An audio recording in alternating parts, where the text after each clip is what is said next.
Okay, so we watched the video, we talked about the nostr stuff, we talked about the importance of all that. And kind of the theme of today's show is the end of centralization. We're moving from a centralized world into a decentralized world. And that's going to happen through applications like nostr, which isn't decentralized, but it's much more decentralized than Twitter would be or YouTube. Censorship resistant is a better term for nostr. But then you look at the corporate structure. And my theory is that nobody's going to have a boss. Well, I shouldn't say that, but it's not going to look the same. You're not going to go to work every day. You're going to have maybe 10 different bosses. You do work. They're going to pay you in Bitcoin. We're going to move away from this corporate centralized structure of showing up, working, doing some sort of work all day, getting paid every 2 weeks. That's gone. It's gone. It's not gone. It's still here, obviously, but we're moving away from it slowly. And we're moving into a world where you get paid based on the work that you do. You get paid based on the value that you add to the world, not just for fucking showing up and playing crosswords all day. It's going to change. The other part of that is the news. If you look at the news 10 years ago, there's like, or longer than that, but there was like 10 channels, and that's all people would watch. You turn on the evening news, that's where you'd get all your information from. But the internet and the new internet, the nostr world, is changing that. And then you look at Google, very centralized application. Have you been on Google lately? It's fucking dog shit. You can't find anything on there. It's all ads. It's nonsense. So we're moving. That was the thing for a while. Anytime you wanted to find information, you go to Google. Google was going to have it for you.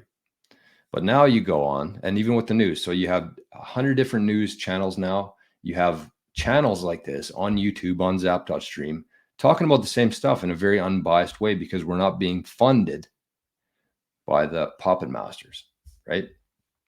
Decentralized.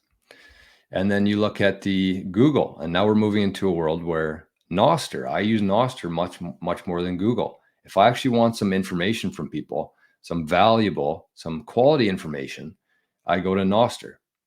And if somebody gives me really good information, I pay them for that. And they're not collecting my data. So that's some examples there. And Bitcoin is obviously wrapped up in that. It's going to facilitate all of this.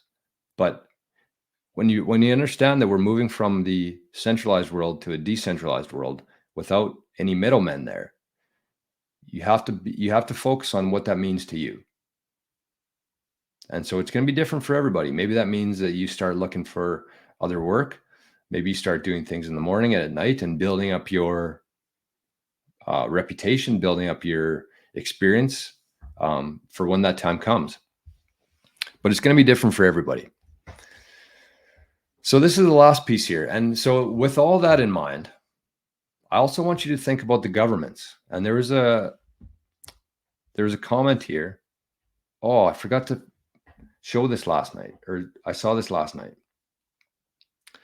A coal mining company just announced that it's mining Bitcoin to monetize unused electricity, and they're holding 425 Bitcoin on the balance sheet. I saw that on nostr last night. I shared it. I forgot to mention it, but thank you for bringing that up because that's important. That's cool. All this stuff is happening, whether people fully understand or not. This is a perfect example of that. Bodhi, good morning, my friend. Late, but that's okay. We got a late show today. Where was that comment in here?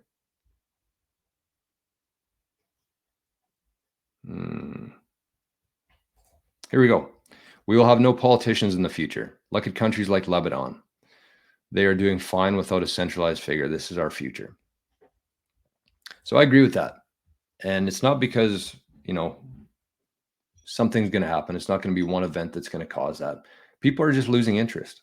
People are losing interest in the governments and what they're doing, and they're just going to stop paying attention to them. And everything's based on attention, right? So I want to end the show with this video. It's about 2 or 3 minutes long, I think. But it talks about the governments and how hard it's going to be for them to deal with Bitcoiners. And the harder it is for the centralized entities to deal with Bitcoiners, the better it is. The faster we move into decentralization.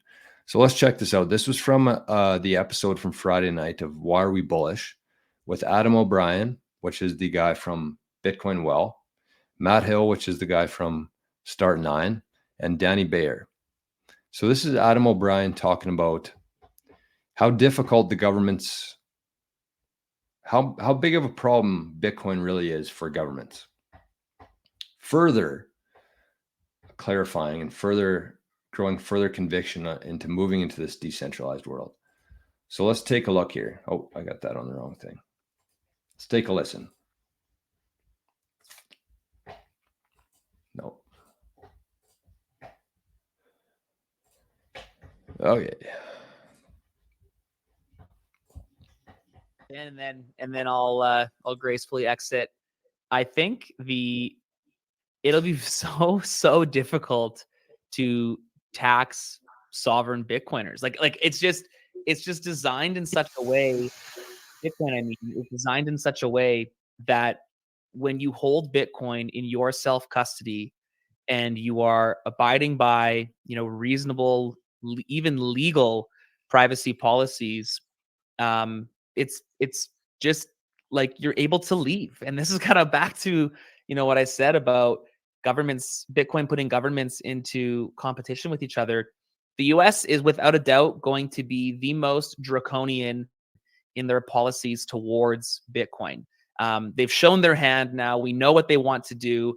We know they don't want privacy. And so Bitcoiners right now need to start investigating and searching for jurisdictions that are going to be better. And then you pack up your books with your words highlighted and go. And it's like, it's just so simple. And once again, the government thinks that, and I suppose we are actively, we as a society, actively running towards fake Bitcoin, actively running towards Bitcoin in someone else's wallet, Bitcoin in some like tax sheltered ETF vehicle, which are obviously very dangerous when we're talking about, these things. But the fact that we can look at an asset, a single digital asset, and think, if I get on a plane, this asset has different has different taxes, or that the next jurisdiction will take the same exact fungible asset and treat it differently, just goes to show what a clown world we are living in. And I think putting governments into competition with each other is Bitcoin's number one superpower, in that we can collectively look at, and I mean, frankly, it's not unlikely that Bitcoiners just buy countries one day. We're going to be able to actually have country founding wealth, because as this level of draconian, fiat nonsense trickles in and throughout the ecosystems, countries are going to fail. Dollars are going to fail. It's not even a matter of if, it's a matter of when at this point. And as that occurs, the Bitcoin in your self-custody wallet will be so valuable and have so much purchasing power that, like, talking about like Bitcoin citadels, like that's what it is. It's like, okay, there's 100 of us, let's each pitch X number of Bitcoin and we own the country now. And there's no, consequences for owning Bitcoin. And watch what happens. Watch the prosperity, watch the abundance that floods into the country. There is a small project on an island outside of Honduras called Roatan. The project's called Prospera, and they're like setting up, a sovereign jurisdiction to have like this kind of testing, I guess, this kind of abundance. They're like a magnet for people that provide value, and I think that's a very bullish thing. So yeah, that's my take on things. Adam, before you go, I got to ask, do you want to go halfsies on Greece? I heard it's nice. I'm in, man. I'm in. I kind of want to split it with Matt. Sounds like we could have a good thing going here.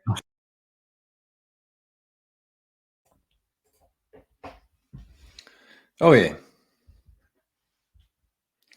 Another thing we've been talking about on the show the last little while is how hard it's going to be, how hard it is for them to confiscate your Bitcoin, right? And they're laughing at things there. And I know that they actually, Adam clearly means it. I mean, he's fully invested into Bitcoin through and through. But they're laughing about this stuff like it might not happen. Like, think about it. Think about what's happening. And I talked about this on yesterday's show. We're living through this flip here where the fiat dollar continues to go down. Bitcoin continues to go up. Everything is going to fall in comparison to Bitcoin. And so if you are holding any sort of balance of Bitcoin right now, you're going to have a ton of wealth and influence in the future. And I know that we're early and it's hard to really wrap your head around that, but he's absolutely right at what's going to happen here. If the governments can't tax your Bitcoin, if they can't take your Bitcoin, and people start to realize that, nobody knows this right now. Nobody understands that because all they've heard is through news articles and watching the news of how Bitcoin works and what it's all about. If you understand exactly what's happening here, this flip is going to happen. It has to.